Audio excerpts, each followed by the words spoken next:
गीता में आप सबका स्वागत है। ग्लोबल योग गीता में आप सभी का स्वागत है। मैं हूं सुमन जी। सबसे पहले श्री हनुमान जी की वंदना। श्री गुरु चरण सरोज रज निज मन मुकुर सुधार, वर्णौ रघुवर विमल जसु जो दायक फलचार, बुद्धिहीन तनु जान के सुमिरो पवन कुमार, बल बुद्धि विद्या देहु मोहि हरहु कलेश विकार। आज हम लोग खष्टम अध्याय का 17वां श्लोक देखेंगे और लाहिरी महाशय की पुस्तक से देखेंगे।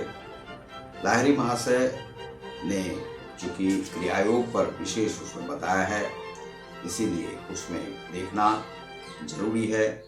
लाहिरी महाशय ने कहा है कि मित्ताहारम विना यस्तु योगारंभस्य कार्येत नाना रोगो भवेत् तस्य किंचित योगो न सिद्ध्यति। योगाभ्यास के समय जो मिताहार करते हुए नहीं चलते हैं, यानी अल्पाहार करते हुए नहीं चलते हैं, उनको किंचित भी योग सिद्धि तो होगी ही नहीं, बल्कि नाना प्रकार के रोग आकर घेर लेंगे। दूसरा उन्होंने कहा है कि ब्रह्मचारी मिताहारी त्यागी योग परायण अवदा दुर्भर भवेत् सिद्धो नात्र कार्या विचारणा। त्यागी पुरुष ब्रह्मचारी और मिताहारी होकर योगाभ्यास करे तो 1 वर्ष के पश्चात वह सिद्धि प्राप्त कर सकता है। यह कहा गया है जो ब्रह्मचारी नहीं है, और जो ब्रह्मचारी है उसके लिए मिताहारी कम खाता है। दूसरा 17वां श्लोक में कहा गया है युक्ताहार विहारस्य युक्त चेष्टस्य कर्मसु युक्त स्वप्नावबधो बोधस्य योगो भवति दुःखः। अन्वय है इसका अर्थ युक्ताहार विहारस्य, नियमित आहार विहार करने वाले, कर्मसु युक्त चेष्टस्य, कर्मों में नियमित चेष्टाशील पुरुष, युक्त स्वप्नावबोधस्य, नियमित निद्रा और जागरणशील व्यक्ति के लिए योगाभ्यास दुःखः भवति, दुख निवर्तक होता है। यहाँ पर इसका अनुवाद इन्होंने किया है। तब किस प्रकार के पुरुष को योग प्राप्त होगा, यही बतलाते हैं जिसका आहार नियमित है, नियमित रूप से वह भोजन करता है, विहार अर्थात भ्रमण आदि गति नियमित है, कार्यों में जिसकी चेष्टा नियमित है, कार्यों में जिसकी चेष्टा नियमित अपना कार्य करता है, तथा जिसकी निद्रा और जागरण नियत अर्थात परिमित है। इस प्रकार के पुरुष का योगाभ्यास दुख निवर्तक होता है, अर्थात योग सिद्ध होता है। और उन्होंने पहले बता भी दिया है कि 1 वर्ष में जो ब्रह्मचारी है उसे योग सिद्धि प्राप्त हो सकती है। यहाँ पर इनकी आध्यात्मिक व्याख्या इन्होंने की है कि क्रिया की परावस्था में रहकर आहार करे, विहार करे, सोए, चेष्टा करे, कर्म करे, ऐसा ना करने से योग नहीं होता। यह करने से योग में कोई क्लेश नहीं होता है।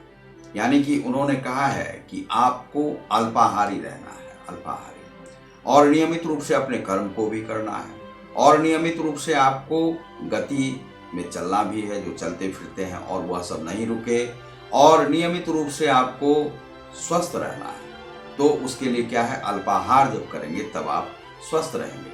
तो यह इन्होंने कहा है योग के लिए। और उसके बाद 18वें श्लोक में इन्होंने कहा है यदा विनियतम चित्तमात्मन्ये वावतिष्ठते निःस्पृह सर्वकामेभ्यो युक्त इत्युच्यते तदा।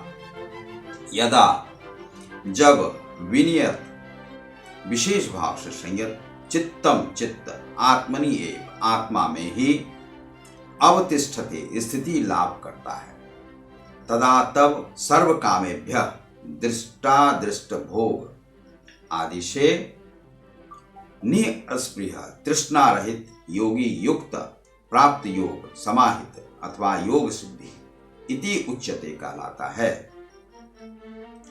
योगी पुरुष कब निष्पन्न योग कहलाता है, यही बतलाते हैं। यह प्रश्न है कि योगी पुरुष कब निष्पन्न योगी कहलाता है। यह बतलाते हुए जब विशेष रूप से चित्त निरुद्ध होकर केवल आत्मा में ही निश्चल भाव से अवस्थान करता है तथा सब प्रकार के दृष्टादृष्ट विषय भोग से विगत तृष्णा हो जाता, वह छोड़ देता है, तब वह निष्पन्न योगी कहलाता है। तब उसे प्राप्त योग कहते हैं। वह उसे योग प्राप्त हो जाता है, ईश्वर से उसका सानिध्य हो जाता है। इसकी आध्यात्मिक व्याख्या इन्होंने की है, अटका रहना इसका नाम है।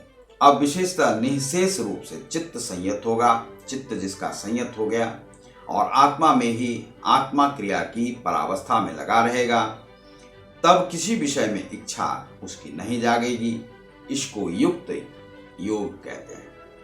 हमारे समस्त भोग पदार्थ अर्थात शब्द, स्पर्श, रूप, रस, गंध, क्षिति, जल, तेज, मरुत, व्योम आदि पंचभूतों से प्राप्त होते हैं। पंचभूत जितने भी हैं, क्षिति, जल, पावक, गगन, शमी, इन सब से जो प्राप्त होते हैं, जब लगा रहने की अर्थात निरुद्ध अवस्था इतनी घनी हो जाती है कि उससे साधक फिर चित्त नहीं होता, छूटता नहीं है, तब चित्त निःशेष रूप से संयत कहलाता है।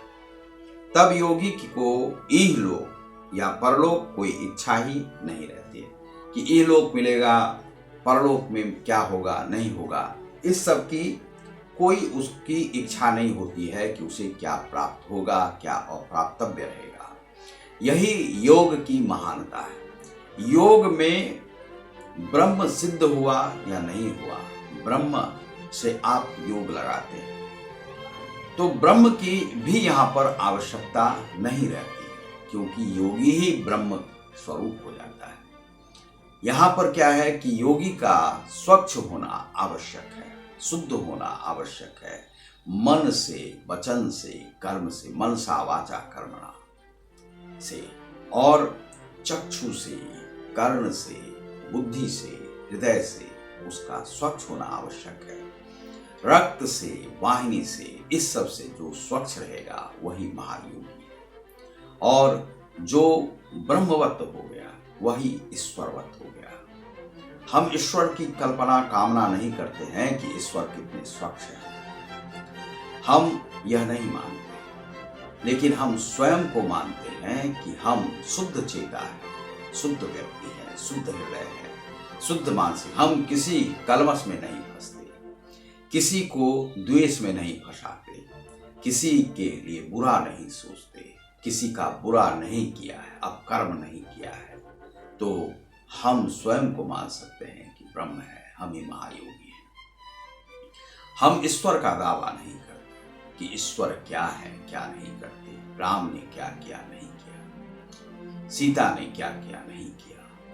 तो जो एक क्रिया योगी होता है वही महान होता है, चूंकि वह स्वच्छ हृदय होता है, वह किसी के लिए बुरा नहीं सोचता, वह अपने कर्म में लगा रहता है। वही ऋषि है, वही महामुनि है, वही योगी है, क्रिया योगी है, उससे बड़ा कोई नहीं है। क्योंकि जो जगत को द्वेष में नहीं डाले, जगत को कलमश, कलह, कलह, कलेश में नहीं डाले, वही महायोगी है। जो आतंक के रास्ते पर नहीं चले, जो योगी होगा वह यह सब क्यों सोचेगा, सोचेगा ही नहीं, क्योंकि उसे सोचना नहीं है। वह जिस भी रूप में है उसी में, जाहि विधि राखे राम, यहाँ पर तुलसीदास जी कहते हैं कि जाहि विधि राखे राम ताहि विधि रही। वह तो जाहि विधि राखे या नहीं, वह तो स्वयं ही उस विधि में रहता है, वह तो महायोगी है। और श्री कृष्ण महायोगेश्वर हैं और वह हर स्थिति में खुश है, प्रसन्न है, दूसरे को भी ज्ञान देते हैं। तो जो क्रिया योगी है वह स्वच्छ है, वह दावा नहीं करता ईश्वर, वह शून्यता में भी विचरण करता है, सूक्ष्म से सूक्ष्म शरीर में भी विचरण कर सकता है। महान से महान हनुमान जी कैसे सूक्ष्म भी हो जाते हैं, बड़े हो जाते हैं, तो हनुमान जी जैसा महायोगी नहीं हो सकता। क्यों नहीं हो सकता? हनुमान जी अमर है, अजर है, क्यों हर जगह पर उपस्थित हो सकते हैं। और हमने उन्हें देखा है हर जगह पर।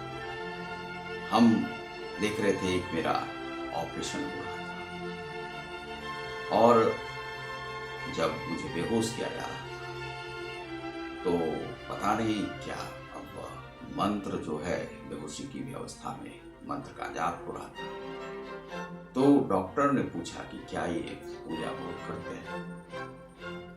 लोगों ने अपना गर्दन हिलाया, कुछ लोग जानते थे, कुछ लोग नहीं जानते थे। मैं जाकर कहीं पर भर्ती बाहर बाहर घूम रहा था जब, तो वहाँ पर मैंने अनुभव किया कि हनुमान जी वहाँ पर हैं, आए हुए। मैं यह किसी को बताया नहीं। तो वहाँ का जो वेंटिलेटर था उसमें सूक्ष्म रूप में विराजमान थे और उन्होंने कहा कि तुम चिंता मत करो, सब कुछ हो जाएगा।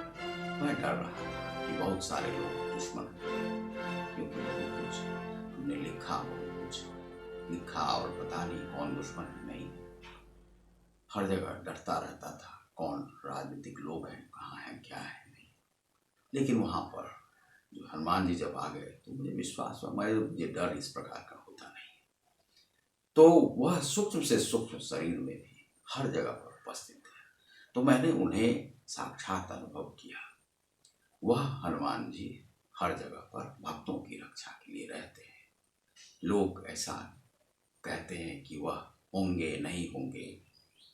महाभारत काल में भी हर जगह पर वह उपस्थित रहे। ऐसे हनुमान जी हैं, महायोगी हैं। ऐसे श्री कृष्ण जी हैं, महायोगी, हर जगह पर उपस्थित हो सकते हैं। तू उन्हें भगवान क्यों मानता? क्योंकि योगी हैं, महायोगी हैं, हर जगह पर उपस्थित हो सकते हैं, आपको सुरक्षा दे सकते हैं, चाहे आप अमेरिका में रहिए, कनाडा में रहिए। राम महायोगेश्वर है, महाग्रहस्थ है, वह हर जगह पर उपस्थित हो सकते हैं, योगी है, विष्णु के अवतार है। तो हम यह नहीं कहते कि ये विष्णु में ही आप विश्वास कीजिए, इसी आपकी जो भी आस्था हो, लेकिन गीता को ध्याइए, गीता के स्वरूप में। तो जो योगी होता है वह सूक्ष्म से सूक्ष्म में भी विश्वास करता है, वह हर स्थान पर जा सकता है। तो आप देख रहे हैं ग्लोबल योग गीता को, और कभी कभी मैं भावुक होकर कुछ बातें बताने लग जाता हूँ। तो जो सूक्ष्मता को हमने देखा है वही हमने बताया। हनुमान जी को मैंने जिस प्रकार से देखा उसी प्रकार से मैंने बताया। बहुत बहुत धन्यवाद, नमस्कार।